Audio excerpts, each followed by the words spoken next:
Ciao ragazzi, we're on air. It's episode 5 of the Milan Guys podcast. We're really excited to bring you episode 5. It's been a really hectic week, really exciting week for Milanisti. So we have the other co-founder of TMG, Mike. Mike, how's it going, man? What's up, guys? How are you? Good, good. And we have our special guest today. He's actually a personal friend of mine I met at school. Big Milan fan too. Jurgen. Jurgen, first time on the show. How's it going, man? Good, how are you? Good, man. Good. Thanks for being here. Yeah, no So, problem. we have tons to talk about today. It's been as I said, it's been a really, really hectic week. And, there's been a lot of information, about Milan's mercato and stuff, and the mercato hasn't even started yet. It's 2 months away, a month and a half away. So let's get right into it. Quick recap of Sunday's match. We qualified for Europa League. We're beating Bologna 3-0 at home. We did it. We took a while to get our first goal. I mean, I was a little scared, to be honest, and it was 0-0. I thought, okay, here we go. We're going to freaking tie the game 0-0, and then we're going to have to, go to Cagliari on Saturday or Sunday and try to win there. But actually, Lapadula scored the first goal, and they called it off. They said Montolivo touched it. I think that was the wrong call, to be honest with you. I think it was a back pass. I don't think Montolivo touched that ball. So Lapadula score, and then you know what? 2 minutes later, superb ball for Mati Fernandez. I love Mati Fernandez. I said it before, and he was great last week when he came on. A great pass from Mati Fernandez to Deulofeu. Deulofeu with a top finish. That kind of opened the floodgates. Then Kasuki Honda, of all people, Kasuki, the guy who's played 4 games all season, not even 4 games, like 200 minutes all season, comes on and he scores a banging free kick. Well, actually, it's a vintage Honda free kick, to be honest with you. He makes it 2-0. And then Mati Fernandez assisted another goal to Gianluca Lapadula, who was actually very, very good. Lapadula was very dangerous all game, really good hold-up play. He scored his 8th Serie A goal, and which snatched 3-0 win. And the players were. I know it's a little. People say it's really embarrassing. How we're celebrating and stuff like that. But you know what? This team was not supposed to do. This team wasn't. They weren't supposed to finish ahead of Inter and stuff, right? And we did. So I mean, people can make fun of what they want with us celebrating like that, with throwing Montel up in the air. But you know what? It was we didn't have much money. We only brought in a couple guys, and we still were able to compete with the top dogs. And if we would have got more points, if Bonaventura kept healthy, we could have been even higher. So I'm really happy we qualified for Europa League. Gives us something to look forward to this summer, and it also speeds up our mercato. I'm pretty sure you guys both watched the match, correct? Yep. Yeah. Okay. So, Mike, start with you. Mike, just quick thoughts on the match on Sunday. What do you think? What was your reaction?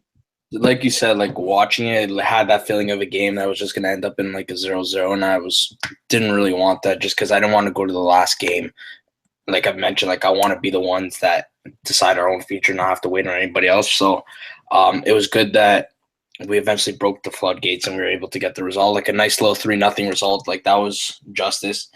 Other than that, it took a lot, like you said, to build up for the game to open up, and I'm not gonna lie, I was getting a little worried too. I had that feeling, like I said, but eventually, once that first goal, not Lapadula was the one that got called offside, but the first one by Deulofeu, once that went in, I started feeling good, and then we just scored right away, and then I knew we had it. So that was comforting to see. It felt good knowing that you can go into the last game and not have to worry and have to clinch it, and that you can kind of essentially throw out all your reserves up there. No point of risking your starting 11. So that was good as well, thinking about that. And just to touch on what you said about people saying, celebrating. The last 4 years have been quite a bit of a struggle. And I know this, historically, Milan as a club is one to be celebrating Champions League victories, trophies, and stuff like that. And, it's kind of sad in a way to be celebrating 6th place. But at the same time, I have no issue with it because it's a reminiscence of seeing light at the end of the tunnel. And I know Europa League, again, is not the biggest thing in terms of in comparison to Champions League, but at the same time, it's showing light at the end of the tunnel, showing that we're taking the steps to eventually get back to that point. So I have no problem celebrating steps toward getting to the overall goal that we all want. Yeah, no, it's a process, right? Like I said Yeah, before, it's the process of getting back to the top. You don't just wake up and get there, right? It's always a process. Trust the process. Um, yeah, Jurgen, just I know you're probably gonna agree, but anything else you have to add to it? Anything different? Not anything different. I agree with a lot of what you guys said because it did feel like those games of the past where we would play well, but it would ultimately end up in us drawing or even losing to a team way below our level. But I do want to mention how professional I think that Honda is because he didn't get any playing time the whole season and he still plays his hardest, trains his hardest. He doesn't complain about anything. So I'm just appreciative of his professionalism. But yeah, I Yeah, agree no, with for sure. all of what you guys said about the match. No, yeah, for sure. I'm pretty sure. I think it was Mike. I think Mike tweeted like Honda's a pro. It's because when you don't play that when he came in, right, he was supposed to be a guy that he was supposed to be a guy that was going to be a star. Yeah, Not like a major big money sign. He was free, but he was supposed to be like a really top player, like a number 10. He wore the number 10 shirt. It's prestigious. So he yeah, was supposed to be really effective, and unfortunately, we tried to make him to a right winger and stuff, and never really worked out. Um, but he kept focused and he came on. And he did say he's leaving at the end of his contract, but he kind of gave us a lasting gift before he left, which yeah, was nice. And it was kind of cool seeing all the guys jumping on him and stuff like that, and getting really happy for him. It was a nice free kick. Honda's great at free kicks, honestly. But yeah, it was really nice to see, and it was a really big 3 points, and it's really good for motivation too, because then you have like, and people don't understand this. Like, look at Donnarumma and Suso renewals for a second, right? Say we don't make Europa League this year, maybe they're thinking in their head, oh well, maybe we're not actually progressing as well as I thought, right? So, like with us qualifying for Europa League, in their heads and their agents, they'd be like, you know what, maybe we are on the uprise. We're going to qualify for Europa League, get some better signings, and get our way back to Champions League. I want to stay for the project. It kind of it sparks the project. I completely agree. And that's yeah, big, for sure. and that's huge. It's huge for us. You heard with Romagnoli, and I think Romagnoli should be the captain next year. 100%. You saw what Romagnoli said. He said, "If I was Donnarumma and all the other guys, you stay and be part of the project, part of the uprise." So Yeah, he's I even tweeted out about that because like Romano is kind of a guy who just not that doesn't show emotion, but like he seems more like a quiet guy. Like he just gets his job done, and like seeing him actually come out and say stuff like that is kind of very reassuring. Especially like that's a guy like you hold on to for the future. You want to see him wear the armband, especially like early in the season when we saw reports of like $50 million offer from Chelsea for him. Like the fact that he's bought in and he's like convincing other people is like a really reassuring thing for me because I always like wonder like is this like a guy like we spend money on, we want to invest in, but could eventually leave. But hearing those things are really reassuring. for sure. And we don't want to go too much in the games. It was kind of long ago, but it's a really big thing for us. And let me just tell you guys right here. I have the Europa League schedule. Like what dates you want to kind of put in the back of your minds, just for. Well, let me get it for you guys here. Here it is. So the Europa League breakdown. So just to let you guys know, so July 14th will be the draw, the third round draw of who we're going to play in the first qualifying round. The first leg will be on July 27th. Second leg will be on August 3rd. And if we win that tie, we'll do the draw for the second qualifying, so the playoff draw will be August 4th. And then the first leg will be August 17th. Second leg, August 24th. If we also win that qualifying round, we'll go into the Europa League group stage. Great group stage would start whenever. Yeah, that's basically what happened. And you know what? It's kind of cool that we're starting so early. I mean, I don't remember the last time. To be honest, I don't think Milan's ever started this early. We'll start in July. Usually we're still in USA or China or Australia. I don't know if anywhere else. At that early. So it's pretty cool. I'm really happy. Attract some players. Again, and I just mentioned it before. Also, it speeds up the mercato too. I don't want signings to drag across 2 months. I want signings to be rumored, get an agreement, happen, sign them. I don't want to be reading different reports every single day, and it seems like that's going to happen. And now we're going to merge into some really big mercato talk. So, as you guys know, Matteo Musacchio, he's basically arrived. Like the Milan account tweeted him videos of him walking around Milanello and Casa Milan and crap. So he's in, he's here. That's official. The Villarreal director said all parties agreed upon whatever. So he's through. I was told by a source of mine who's connected to like the really reliable Sky and stuff. He said that Kessie, basically everybody else saying just confirmed it to me. Kessie and Rodriguez. Rodriguez, he's actually kind of hurt still, so he's not playing in the qualifying. In the relegation battle for Wolfsburg, they just won 1-0 yesterday. But after they play their second leg on Monday, that deal will accelerate and be complete. So that's done as well. And Frank Yannick Kessie, his medical will be on Monday or Tuesday, and the deal should be done by Monday, Tuesday, or Wednesday next week. So that's 3 signings in the span of end of May, June, and that's pretty impressive. And we've been linked to so many different names, and you know what? And with how quickly we were able to snatch up Kessie and Rodriguez and stuff, we can have a lot of signings done before July 1st even comes about. Jurgen, what do you think about not Musacchio, because he's kind of been linked for him for a while? Because you haven't been on the show before, what's your thoughts on potentially Kessie and Rodriguez being confirmed next week? I'm excited about both of them because they're both good players. I know obviously Wolfsburg aren't having the best season, but I don't think you can pin that only on Rodriguez, right? Like some people probably would try to. But for me, he's probably the second best left back in the Bundesliga after Alaba. Mm-hmm. Or maybe Kolasinac would be a bit higher above him this season, but I'm not sure. But he's up there, definitely. So he's a really good signing, and we haven't had a proper left back in years, so it's really good to finally reinforce that position and have like a proper player there. And he's good on free kicks, I've heard, and he's good going forward, so he's going to add that extra attacking threat, which we do need. And with Kessie, I'm really happy about him too. He's a really promising player. He's really physical. He's an engine pretty much. He can defend. He can go forward. It's really good. I was kind of wanting Tielemans because he was a bit cheaper, and I think he's got a higher ceiling. But obviously he went to Monaco. But Kessie's great. I'm really happy with the addition of him. Yeah, no, it's perfect. And actually, just to add on that, Rodriguez actually played as a center back for a big part of the season. Yeah. Yeah, so I mean, playing as a center back, you can't really pin the blame on that. To be honest, I'm surprised how bad Wolfsburg were this year.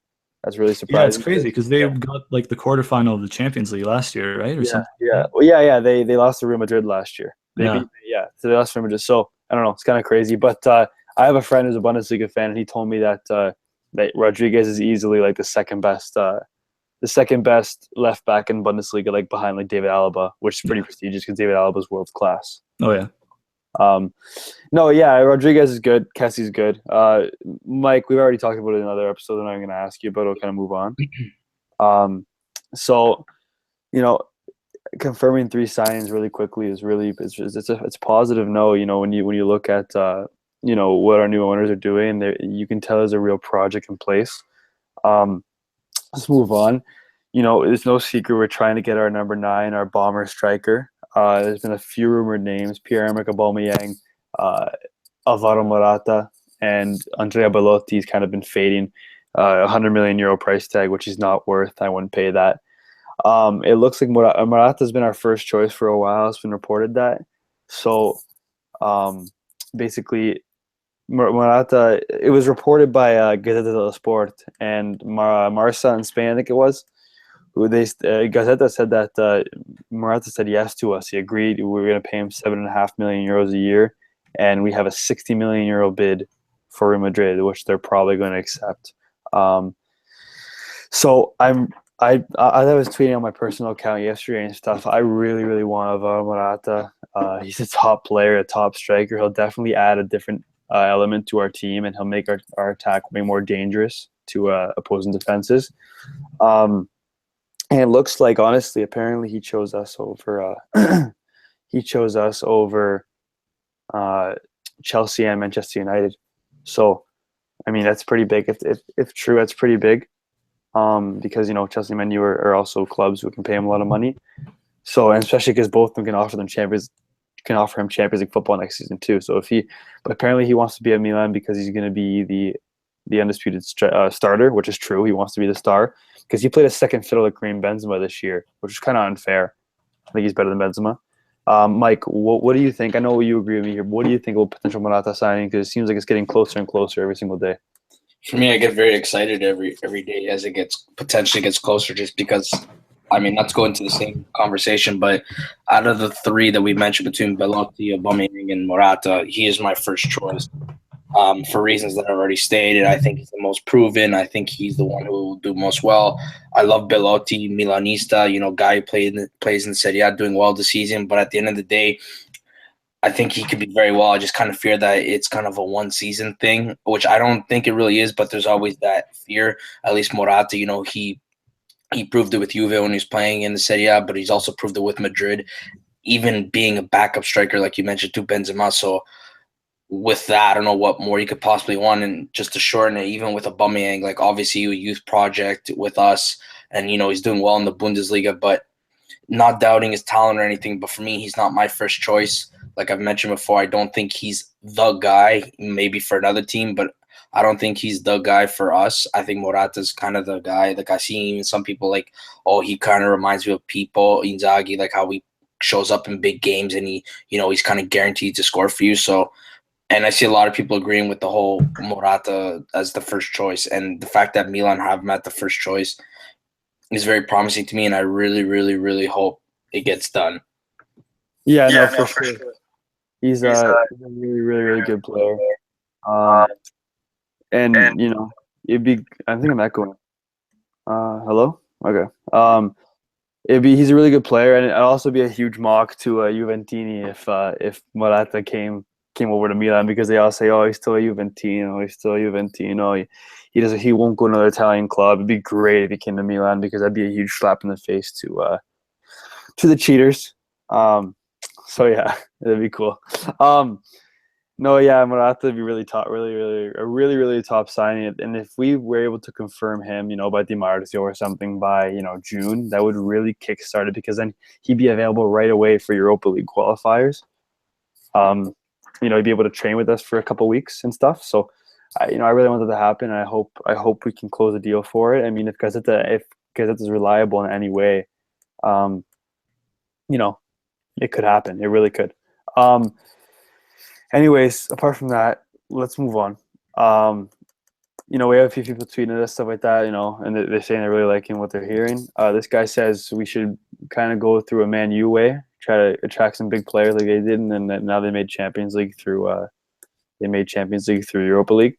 Yeah, I don't know if that's the best kind of option, to be honest. I know. It's just an opinion. It's an opinion I saw.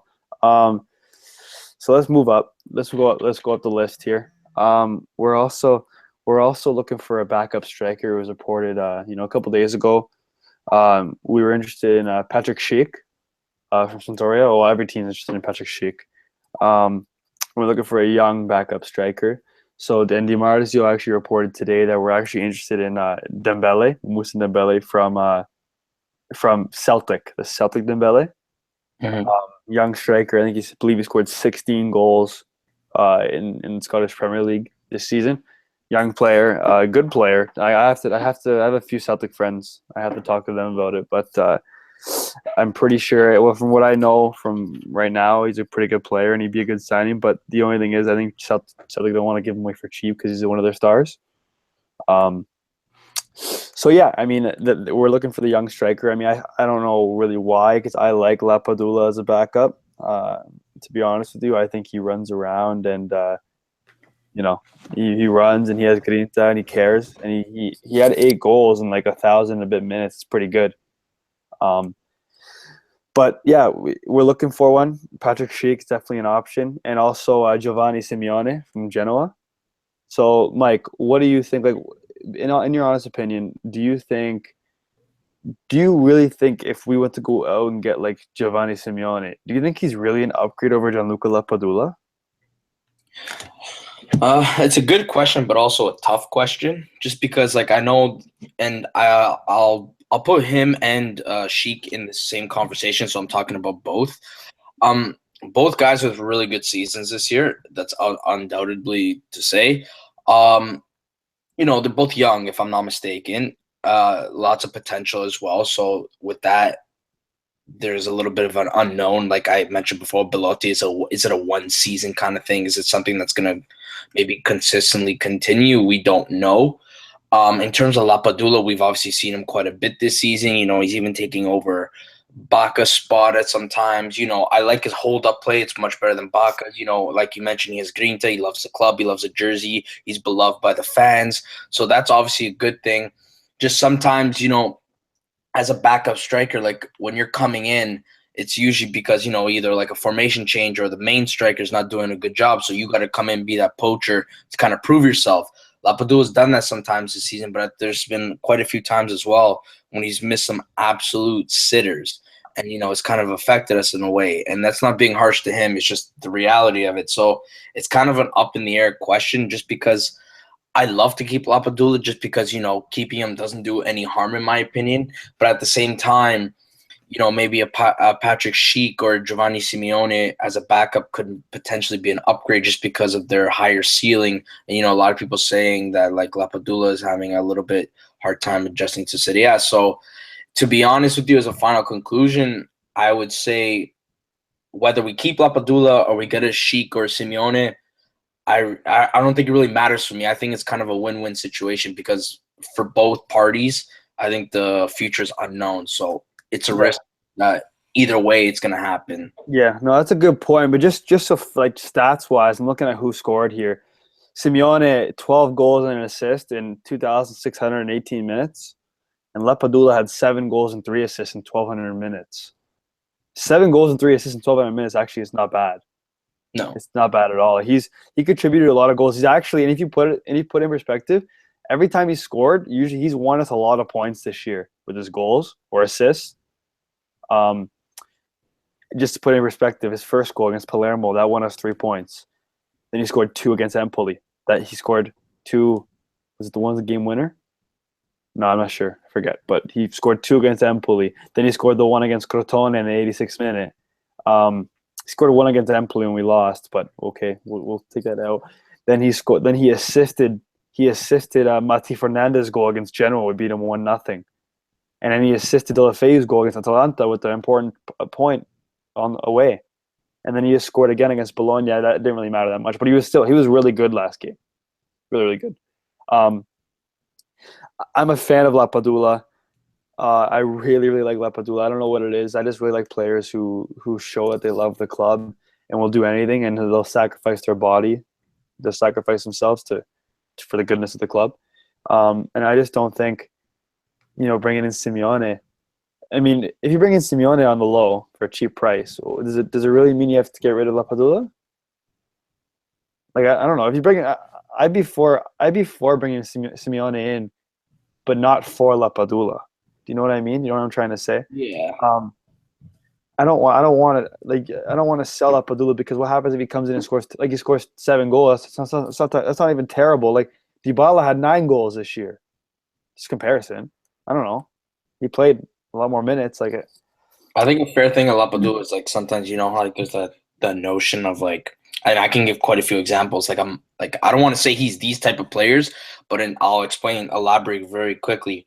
Like I want to say in terms of like a Borriello, a Mattia Destro, or a Matri, like guys when they go to a big club, they don't really perform at the level they should be just because all the pressures and this and that. But when they go to maybe a mid-table team like a Genoa or like a Sampdoria or Torino or something like that, they actually excel. But as soon as they take that next step, they don't excel or they can't adapt. So, and like we've seen it with Destro, Borriello, and like Matri. So I'm not saying Lapadula is those guys, but I'm just saying if we your point, if you do sell him, does he do well somewhere else? He potentially might, just because he's better with a more smaller team, and maybe a guy like a Simeone or a Sheik are one of those people. How you see when they take the next step, they do even better. So it's up in the air. No one really knows. Like I said, just to wrap it up, I don't have a problem keeping Lapadula, But if we bring in like a Sheik or Simeone, I don't have a problem either. So I don't see how we really lose. I mean, I could be wrong, but Okay.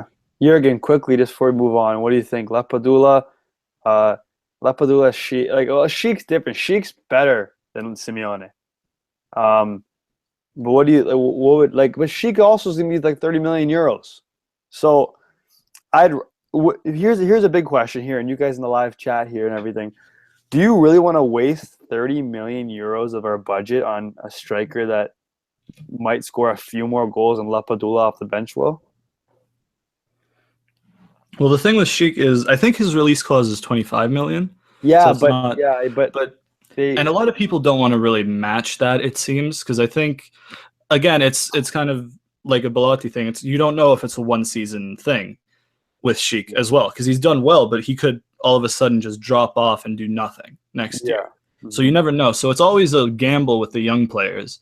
I would like to keep Lapadula for another year, but I guess if you could offer like a straight swap or like Lapadula and like 10 million or something for Sheik, I think that's probably a good deal.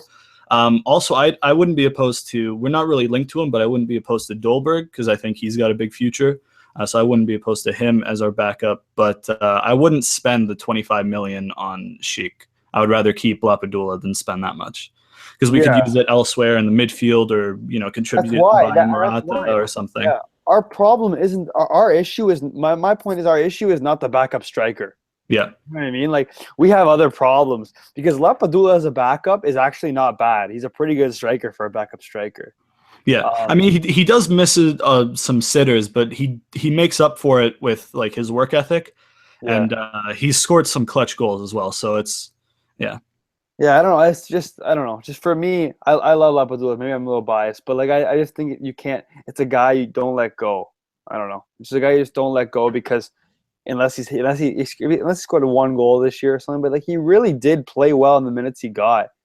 And and he'll run for 90 minutes too. He doesn't have cement in his boots. He doesn't have, like we were saying with Baca, he doesn't really run, or he doesn't run anymore. But we're gonna move on. That was a really good discussion, actually. It's controversial. We'll see. We'll do a poll later on Twitter and see what people say. Let's go to the next topic. So, and I know Mike will be very happy about this. So Mbai Niang. wait. Niang, it's been reported that Watford, because Mazzari got sacked, they're not gonna redeem Niang because he was a favorite of Mazzari and he's not returning, and Niang doesn't want to stay there either, and he wants to come back to Milan. And it was just reported yesterday by Alfredo Padula, he's been pretty reliable over the past few months, that Everton, Ronald Koeman really likes Niang, and they're willing to spend 16 to 18 million euros, and they're in pole position to sign him. We're gonna take the 16 to 18 million euros and frickin' run. Usually English teams overpay, and this is another example. I'd be very happy with 16, 18 million, because that can fund something else. I can help fund something else, like even something like a Lucas Belia or something like that. I would fund that. I'm not sure if you guys are opposed to that. We'll talk about later, but basically, yeah. So I mean, Niang leaving for 16 to 18 million. There's obviously no room for him. He can't play. He can't play on the left wing. He's not a left winger. He's a striker, but like he's not a striker on Milan. He could be a striker on somewhere like Sassuolo or something like that. I think I could see him being like a prima punta, something there, but. Let's go to Mike. Mike, because you're going to say, Mike, I know you're not a fan of Niang whatsoever. So what are your thoughts on us selling him for potentially that much amount? Music to my ears. That's all I'm going to say. Okay. Just to make it short, no disrespect to the guy. I mean, he's probably a nice guy, like in terms of that, but in terms of, I only know him from a soccer point of view. Not the guy I want, not the guy I need to see at Milan. Take the 60 million and run. That's all I'm going to say. Jurgen, what about you? I agree completely. I think he had a lot of potential when we signed him, but he just can't seem to, like grow. Like he grows a little bit and then he plateaus and then like he declines a bit. So he can't seem to advance his career. And I think the Premier League is his level. I think the Serie A is a bit hard for him because it's more of a tactical league. So it's harder for him to, because all he does is gets the ball and he runs, and then he just at the last minute he does something because his decision making is off. It's kick and run. Yeah, but in the Premier League you can get away with that more because it's not as much tactics. It's just play fast, just try and you know what I mean. So I think the Premier League is his level, and I think Everton would probably be a good club for him. I think the 16 to 18 million is a big amount of money. I wouldn't pay 10 million for him, so it's a steal. So exactly perfect. That's what I'm saying. Take it and run. Yeah, no, that's a really good deal. Can also fund other transfers, which is huge. You can put it toward Keita Balde. You can put it toward Biglia. You can put it toward, I don't know, the Morata. You can help that. You could put it toward Deulofeu if we want to redeem him. You can do some things with that. So yeah, okay. So let's weigh in on Lucas Biglia, the Lazio capitano e regista. Lucas Biglia. There's been a lot of links with Fasone Milabelli having meetings with his agent and him and stuff. And apparently our offer is better than Lazio's renewal offer. Jurgen, let's go back to you. What would you think about Lucas Biglia anchoring the midfield as a regista next year for a low, not expensive, for a 15 million euro price range around there? What would you feel? How would you feel about that? I'd like it, but I do think he's a good player, but his age is a bit of an issue, and it leads me to believe he'd kind of be a stopgap option because he could play well and then his legs could give out like Baca, all of a sudden, So I think it's kind of a risk to get him because of his age. I'd be more inclined to get somebody like Paredes, which we've been linked to I saw a link a couple of days ago. I don't think we're linked heavily to him. No, we're not. But I'd rather try and get somebody younger like Paredes or Bedell or somebody like that, because Bilia's age is a bit of a red flag to me, but he is a good player. So to have him for a year or maybe 2 years, if he can keep up with fitness and stuff, it would be a good move. But I would prefer a younger option. Mike. It's actually perfect that you just mentioned that because it segues into what I want to say. I've seen I've even tweeted about a lot of people talking about his age, which is a fair assessment because he is 31 years old. And, especially as a midfielder, you're probably one of the guys who are moving around the most on the field just because of the position and all that stuff. With age, obviously the legs and stuff like that. But I think what a lot of people sometimes forget about age is a leadership role. And, Kessie's gonna hopefully is gonna become official. Bonaventura's gonna be back next season. Bonaventura's in his prime. He's 27. Kessie's pretty young. So I know he's 31, injuries and stuff like that. But at the same time, having a guy right in the middle of the field in that 4-3-3, if we continue that, who's 31, who's still a good player, one of the best registas in Serie A. And I think what the benefits that a lot of people don't see is a leadership role, a vocal leader who can help teach a guy like Locatelli after for the future, who can bring that leadership, who can be a guidance and also still play well. But going on to your point, it is a bit of a risk because who knows, what if we sign him and then right away he just gets injured or something like that? We're kind of screwed. So that's what the point that I like that you made, maybe a 2-year contract, because usually when you give guys a contract, be 4 or 5 years. If you can give him a 2-year max 3-year, I have no problem with that because you're kind of getting insurance because by the time that those years are over, then he's kind of going to be done. And then just quickly, just what you said about Paredes. I love Paredes. I'd love to see him at Milan. Just the thing is, again, with Bilia's age, if you're throwing Paredes in there, it's a really young midfield. Right? Yeah. Pretty young. Paredes pretty young, and Bonaventura is the oldest one, but he's only 27.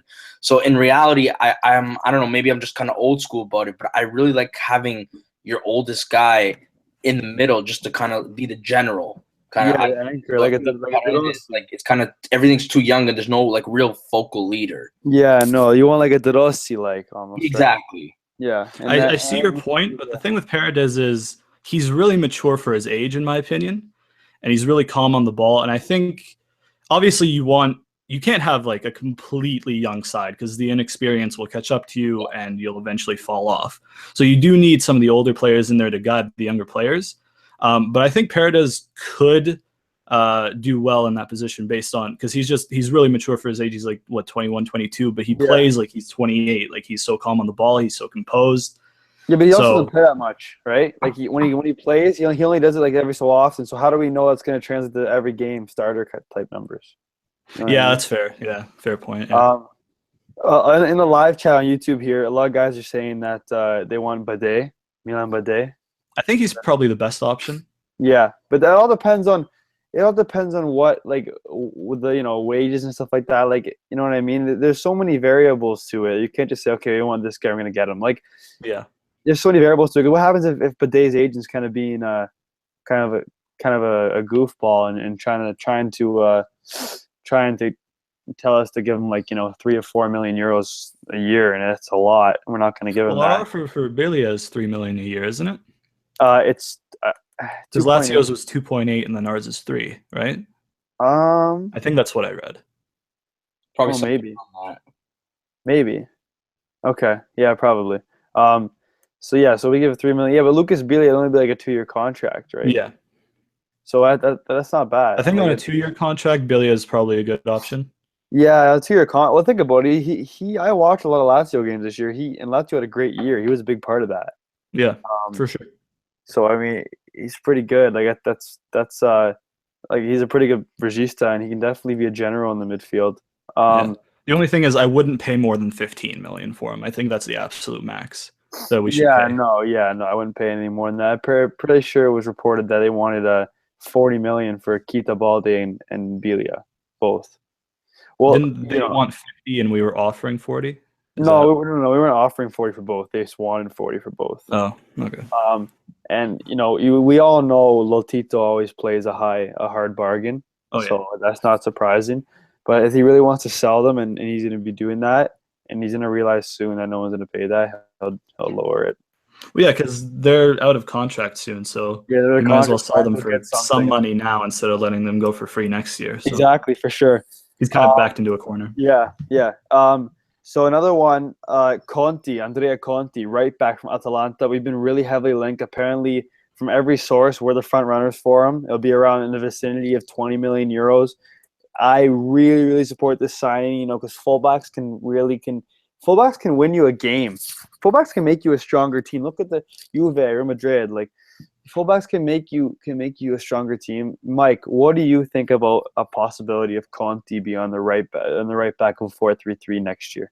Oh my god, I love it. Like the kid to me just stands out. And like I even tweeted out like I think Atalanta's our new Genoa, but at the same time, like they have actually quality players. And Conti, like how me and you have discussed about Abate before, like he's more segued into that vocal leader, the leadership role, rather than a guy who's actually more effective on the field, like in terms of nationals, like playing. So to have a new breath of fresh air in that position, because most likely Ricardo Rodriguez is going to take the left back position. So filling that up as a right back position with a young Conti, the guy's Italian and he seems pretty proven already. And 20 million I know he's younger, but for defenders nowadays, like a price that kind of low in a sense with a guy with a pretty decently high ceiling, I'm pulling the plug for that just because I really don't want to see Abate starting. Like I have no problem with Abate coming off the bench from like the 60th minute, whenever, I don't know, just something like that. But if we can get Conti, I'd be so happy. I'm pulling the plug for 20 million. Yeah, I know. So am I. I'd definitely pay 20 million for that. Jurgen, how much do you know about Conti? Would you like him? Yeah, he's definitely a good player. He's not my first choice. My first choice would be Husai for a couple of reasons. Yeah. He's the best right back in the league, and I'm Albanian, so I'm a bit biased. But I do think he's the best right back in the league. But Conti's definitely a good option. I think the price tag is good for the amount of potential he has. He's been instrumental for Atalanta this year, and he's definitely one of the better right backs in the league.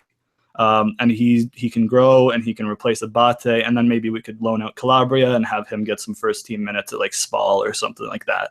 Yeah. So I think Conti is definitely a great move, especially for the price. Yeah, no, I think I would definitely be for that too. Moving on to a different player. So we kind of talked about it. Keita Balde. He's a really good player. He really ended the season off really well. He won't be playing the last game. He got a red card against Inter, which is kind of BS. But he has been really, really good. I would love him as a left winger. I wouldn't mind De La Feu back, to be honest with you, but it seems like Barcelona and everything are going to be dicks about it. So I'm not willing to freaking wait around and not have a left winger for the Europa League qualifying. We need to have a left winger unless Bonaventura plays in the left wing, but that means we have to sign 2 midfielders. So it's going to be interesting. I want to keep the ball day, but it seems like Lotito and Juve and all these other teams, and then I'm pretty sure Atletico Madrid are interested in him now, and it's like there's a lot of teams interested, and we have to basically beat him for the signature. So those developments we'll hear more about that, I guess, later on. Aubameyang too. Apparently he wants to leave Dortmund. Apparently he's leaving. The rumor is that he wants to leave, and Milan are one of the teams that are interested with like PSG and stuff like that. His dad lives in Milano. So I think his dad has a business in Milano, Aubameyang.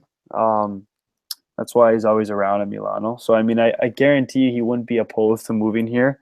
But I remember a couple months ago he was reportedly wanting like 12 million euros in wages, 13 million euros. There's no way we're paying 13 million euros for a striker. That's like Pogba-esque, and I'm not paying that much money for a player. I'd give him max like what Morata wants is 7 million euros when we offered him apparently. But again, Morata's my first choice, and it seems like it's your guys' first choice too for the price for around 60 million. Because Belotti, I'm not paying 100 million euros for a striker. That's ridiculous. But let's talk quickly departure. So one team in Turkey, I don't even know how to pronounce their name. Yeah, neither do I. I don't know how to pronounce her name. I think it's. Let me try right here. Until or some. Sorry if we butcher it.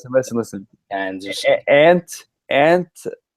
Antlispor. Let's call him Antlispor. So Antlispor in Turkey, they apparently they met with us at Casa Milan yesterday. Casa Milan was hectic, man. Everybody was there. It was a party yesterday. It was a party at Casa Milan. Everybody was freaking there. Everybody's aging, their mothers, their daughters, their sisters, freaking grandparents. Everybody was there yesterday. I don't know what the hell was going on, but actually no, the barbecue was going on. That's why everybody was there for the barbecue. They wanted free food. Yeah, they want to see Baca cook some meat. Yeah, that's all he's good at anymore. Yeah, so, but they apparently the Antlispor team, they want they're interested in Zapata, Paletta, and Kuchka and Jose Sosa.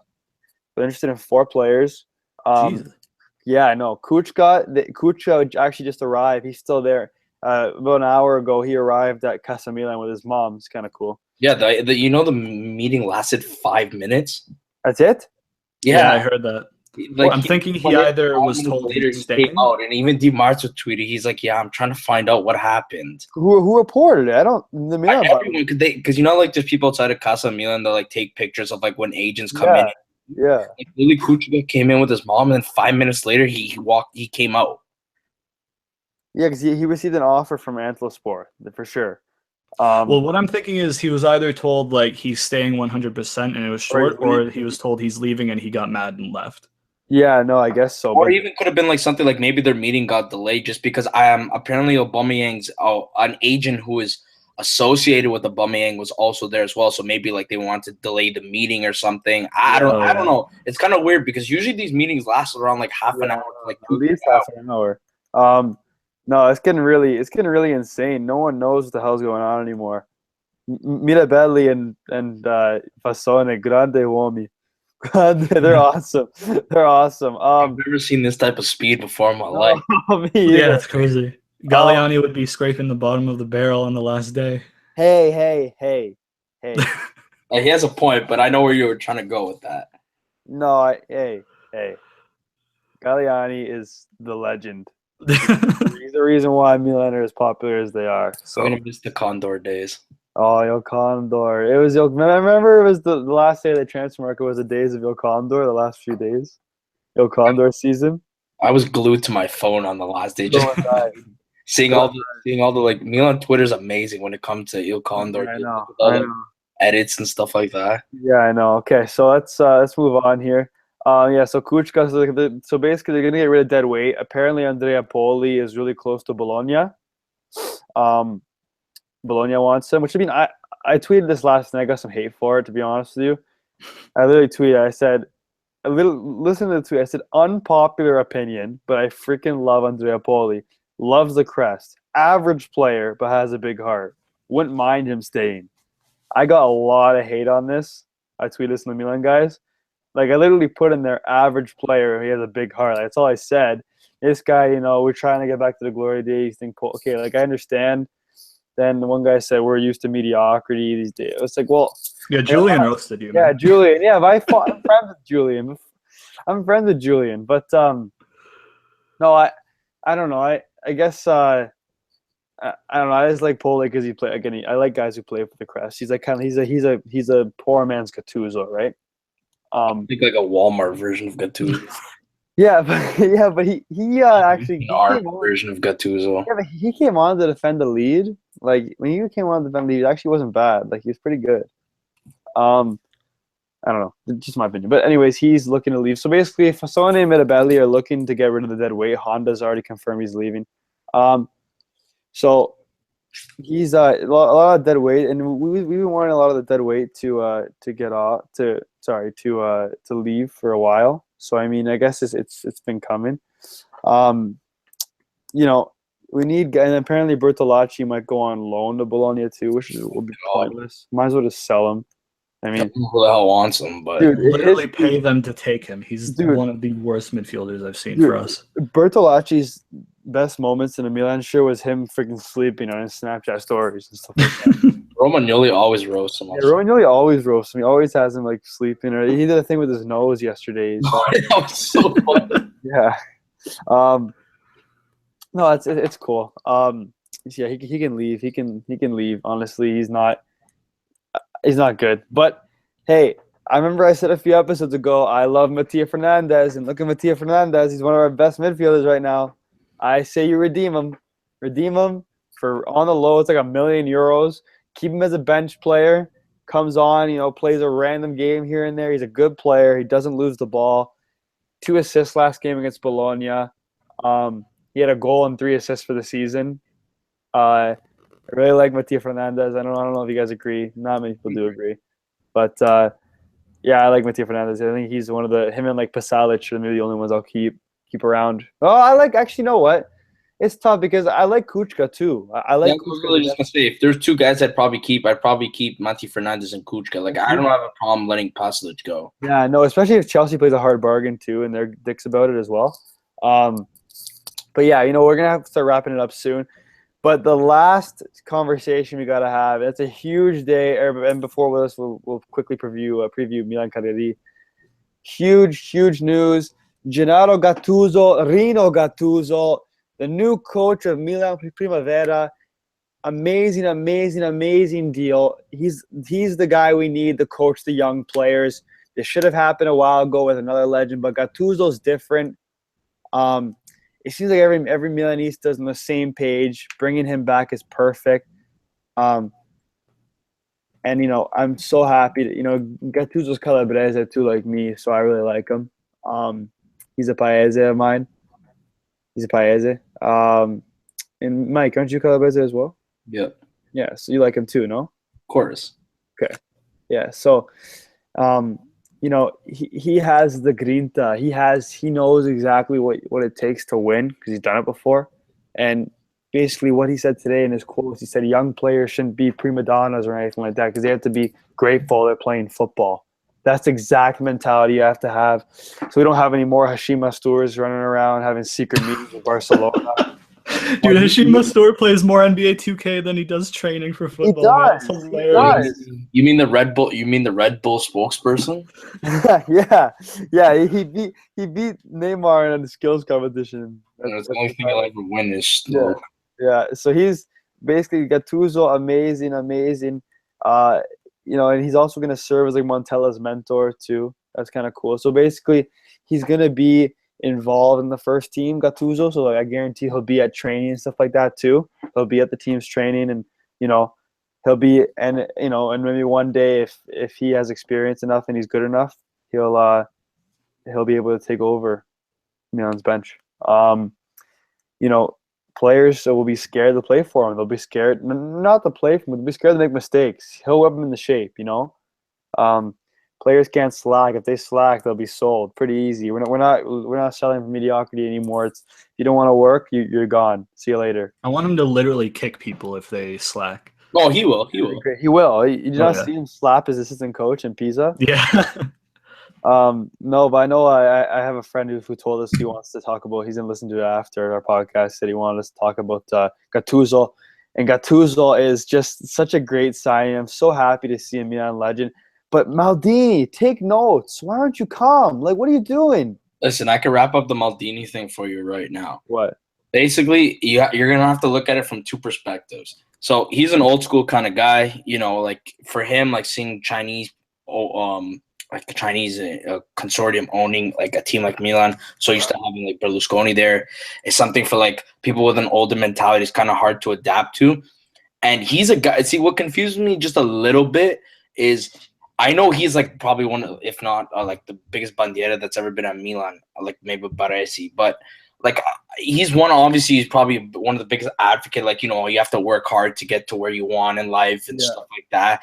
But at the same time, like I know like he's kind of a guy you'd give an exception to, but like throwing him into a big major role, whether it's Silvio's Milan or the Chinese's Milan right away, where it's not logical. He's not like I don't think he knows enough about it. Like obviously he probably has ideas and stuff like that, but like I can say the same thing, like, oh yeah, throw me in there. I know what to do. Like we should go after these players, but I think it's a lot more complex than that. So I think like he kind of has to work his. I know it's kind of hard to say like Maldini, he shouldn't have to work his way to work at Milan, but in terms of the position that he wants like a Fasone position. Like yeah, I know already without any experience. You can't have that with like you were a player. Like Fasone's worked his way up to get to this point. Like you can't just get thrown in there because obviously it's cool to have Maldini back. Like I friggin' love it, but at the same time, like it might look good on paper kind of thing, but is it really good in terms of like a business point of view? I'd rather have Maldini kind of like maybe a little higher up than what Baresi does, like a ambassador, a scout too, or something like that. Like he needs to start there, and then we'll go from there. Like he can't just be thrown in right away. That's the kind of thing I don't understand with him. Yeah, no, exactly. And even like one of our favorite accounts, Rocco Di Milano, he was saying like, "I love you, Maldini, but we can't just throw a guy in there just because he's a legend. Like it's different. It's a different job. Like you can't. You have to know exactly what you're doing. And look at Zanetti. What was Zanetti's role? He has like an advisor role. Yeah, just something like something. Well, if you look at Juve too, like Nedved started like not Nedved, yeah, exactly. Right. Like look at Totti. Yeah. Totti's gonna have like some little administrative role now too. Yeah, he's not the one buying players. No, exactly. He's not gonna replace Monkey. Yeah, I want Maldini at Milan so bad. I think everybody does, but he can't start at the top. Yeah, no, he can't start at the top. And just like give him like a Primavera role, give him like a scouting role, an ambassador role, like so that he's around the team, so the guys see him, and that like as fans we see him working, but not that he has the point where he's going out and like buying players and stuff like that. He's not ready for that. Yeah, it's like he wants to go on a plane to Spain and stuff like that, and be with Mirabelli and Fasone. These guys are whipping deals apart. Maldini, you can't. You know what? Do you guys remember Maldini's last game? He got booed. No, of course. That was one of like the most. It was so hard to watch. Why? But like, why though? I don't know the whole story. Like, I don't want to make up a story. I do. I do. I don't know the whole story, but what I know is that it's like Galliani or some shit like that. I don't know. It's because they said that that Baresi will always be our captain. Like Baresi will, because like they still have freaking Baresi signs now. Yeah, I don't know. The Curva Sud has always been iffy. Like they're great for choreography, but in terms of like politics and stuff, they've always been odd. Iffy. Yeah, they're a little crazy, but they're good crazy. It was good actually when we played Atalanta. Atalanta fans were chanting Serie B at us, and we tied it up. Our fans, we all looked at them and said, "What now? What now?" It's kind of cool. But no, you know what? It's Gattuso's a great signing. Like I cannot stress how good of a sign, especially it was reported on like Tuesday and just got confirmed today. So it's great. I just retweeted a tweet they just said in his press conference. He says, "We need to instill AC Milan DNA in our youngsters." Very That's true. amazing. Honestly, I love reading that from Gennaro Gattuso, Rino. He just knows. He just knows exactly what it takes. That's why I like a guy like that within the organization. Yeah, I You have mean, to look wrap. at Deschilio, man. Like, if we had somebody like Gattuso in the Primavera, Deschilio wouldn't be the way he is. No, he'd be Right? gone because Yeah. you can't have your face like that. Like just his face doesn't change. Like his face doesn't change at all. Um, he has no facial expression, which is weird, but whatever. Um, it's been a good talk, but let's just preview Milan Cagliari. Do you mind if I say Uh, one more thing about yeah, Gattuso? of course. Yeah, of course. From what I understand, he had some offers to be like a head coach in like Turkey Yeah. and other places. Yes. Sorry, we'll talk about So that. Go ahead. he took a step backwards in his coaching career just for us, and I think that's amazing. Yeah, he Because did. it shows that he loves the club, and he shows that he's a Milanista, and he took a step back in his career to help us out. And he said he wouldn't do it for anybody else, but Milan is Milan. So I just And want to commend him for that. even just that, like we've seen just quickly, because I know we got to move on, but like prime examples with like Inzaghi and Seydorf, like getting thrown into like a major coaching position right away is one of the most detrimental things you can do to a young coach. Like I know he's Gattuso's coach P's and stuff like that, so it's a little higher up than a Primavera. But at the same time, if there's somewhere where he's really going to establish himself and learn, I think there's no other perfect place than Milan Primavera. Obviously, it ties with Milan, but at the same time, instilling a culture that he had when he was playing with the young guys. So when hopefully we can take some of them into the future, into the big starting 11, like they'll have that kind of like Gattuso mentality, play for the club and stuff like that. But at the same time, even for him to build more of a rapport again with Milan, still be connected actually in the team. So like Luca said, it's one of the like most underrated, low-key, like amazing signings that will happen this mercato. No, it's for sure, and it's huge to bring a guy like that in, and the fans will definitely appreciate that. Like when there's like their first training and stuff, you'll see the fans lining up on the fence, stuff like that. You'll see them, guaranteed. And it's amazing, and it's just I love how we're bringing in. I don't know. I love how we're bringing in these guys. Like it's the project is there. It's We're on happening. the right path. We're on the right path. We're on the right path. We're For gonna get sure. off of it. But right now, I don't want to jump the boat or anything like that. I want to stay humble, like, 'cause especially like we've seen in the past how like deals like can collapse and like, we can like start looking at other things. But as of right now, like as of today, right now, we're looking like we're on the right path. We're looking at proper targets, not dead wood. We're bringing in a legend. Like everything seems to be in order. So it's only positive. Yeah, only positive from here, guys. Let's just preview Milan Cagliari before we get off. So Milan wrapped their Serie A season against Cagliari away at Cagliari at the Stadio Sant'Elia. We play at 9 a.m. Eastern time on Sunday. The game got moved because it's not really an important game. Because of Roma and Napoli, they have to play this. Yeah. So the game means absolutely, it means nothing. Like there's nothing really. Like you can't move up or down. It'd be nice to get 19 wins though. It would. But at the same time, I'd play all my young guys. Like, play Plizzari or Storari. No, it's not. Plizzari's with the Italy. Yeah, that's right. That's what I'm saying. Like, in terms of that, I'm playing all my young guys. Yes. I want to see Cutrone starting. Like, I just want to just throw them out there. No point of risking an injury or something like that. Like, Romagnoli doesn't have to play. I don't want to – Suso doesn't have to play. In theory, Donnarumma doesn't even have to play. No, yeah. I'll tell you the predicted lineup right now from Gazzetta. You're not going to be very happy. To be honest, I'm surprised why we're going. So this is from Milan TV. So it's Donnarumma, Vagnoni, Paletta, Gomez, Calabria, Matti, Locatelli, Kuchka, Ocampos, Lapadula, Suso. That's too many. That's too many prime guys in my. No, I know. I'm throwing like a good portion of the youth team out there just to give them that experience. I know. I'm okay with Calabria. Like I think I'd play Locatelli for the first half and then because he hasn't played that much, so maybe do play him. But I want to see Cutrone play. I just want to see guys play and like give like a final salute to I like letting Zapata play because like maybe some team he has a good game, some team looks at him like let's take him kind of thing. I'm happy, but Gustavo Gomez hasn't played that much this year, so I'm happy with him playing. He's been good, honestly. Yeah, I wouldn't mind. Yeah, whenever he's played, he's been slowly adapting to the league. Yeah. So it's it's always going to be a transition from Argentina. Nice little backup next year. Yeah, he's going to be a 3-4. Yeah. And Ocampos is whatever. I'd play Ocampos. It's fine. Whatever. Yeah, let him Might have- as well. He's gonna do garbage, but we don't. Now you need know him what? in, But so. but they said that they might play a Honda instead.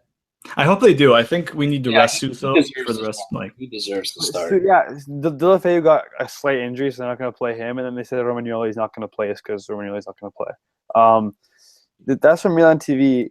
Gazzetta. No, this is wrong. This one's wrong. I'm not even going to say this one. Actually, you know what? They might. No, this might be right because why not play Montolivo? He's played 5 games all year. Why not? Montolivo over Locatelli, I don't get. Yeah, but what happens if it's Montolivo's last game? I don't think it will be. I hope I so. don't think it will be either. I hope so. I do too, but I don't think it will be. Yeah, I'm because he's the captain. They're not going to get rid of him. Yeah, I know. Anyways, until they guys, take the captaincy away. basically, it's Speaking of captain, just before we go, what was that whole picture of Romagnoli wearing the captain? at the barbecue. So Romagnoli was wearing the captain armband like over a T-shirt at the barbecue. I don't know what the Really? hell that was. Like, You know what? It might have just been like an inside joke with the boys. Like I don't know. because there's no logical explanation to that picture. No, like, it could have been like they did like a crossbar challenge. Whoever wins gets to wear the armband for the barbecue or something like that. You know what I mean? It was weird seeing. It was weird. I love it. I love it too. But I hope he becomes captain. He's a captain material. He's Grinta. No, You don't mess with Romagnoli. captain. And he yelled Juventus cheaters too. So I mean, it's kind of cool. Yeah. That's cool. All right, guys, we're probably gonna wrap it up. We kind of talked for a long time, but you know what? This episode needed a longer time because there's so much to discuss. Yeah. It's been such a busy week, and I had a lot of fun. We got a lot of viewers and a lot of guys in the live chat and stuff. Thank you guys so much in the live chat for giving your opinions and tweeting at us and stuff. And by the way, we just launched our website yesterday. Still working on it a little bit. I kind of finished it at the first touches. So I really hope you guys like it. We love it. It looks pretty professional and stuff. And we're looking for writers too. Not consistent writers or anything, just contributors in general. If you just want to contribute an article, one article, it's fine. It's a blog, right? So we already have one contributor working on a piece right now, actually. So if you just want to contribute, go on to contact us or even tweet us, but contact us would be better because you can email us. And yeah, sorry guys, excuse me. So yeah, I think it's my voice saying it's time to end the broadcast. So yeah, guys, thank you so much for listening. I had a really good time, episode 5. We're gonna try to keep it as consistent as possible. We're really happy with our website and everything. And I guess our next step, we make like a Facebook page or Instagram page, right? I don't know. Yeah. It's gonna be a big future. You know what, Mike? We might have to add another guy on to do that stuff. Yeah. We might have to add another guy to do the Facebook. Think about it because we've been looking to expand. So Yeah. look for that. You might see a few little hints if anyone's interested. Yeah. Okay. Yeah. So guys, thank you so much for tweeting us and listening and everything, and answer that phone call and keep listening. Jurgen. Probably meet up Belly calling for some few players. Jurgen, thank you so much for coming on, man. I really appreciate it. We're definitely gonna have you on again. I think we went to go answer Meet Up Belly's call. Oh, true. Okay. So Jurgen, you're a beauty. Yeah, he went to go answer Bentley's call. He's the next transfer target for the Primavera side. Yeah. Apparently, Jurgen is a great first touch. He told me. No, that's perfect. That's what Gattuso needs. Yeah. All right, guys. It's been great. Keep it. Stay tuned for our Twitter, and thanks for watching. Ciao, ragazzi. Ciao. Forza Milan. Forza Milan. Ciao.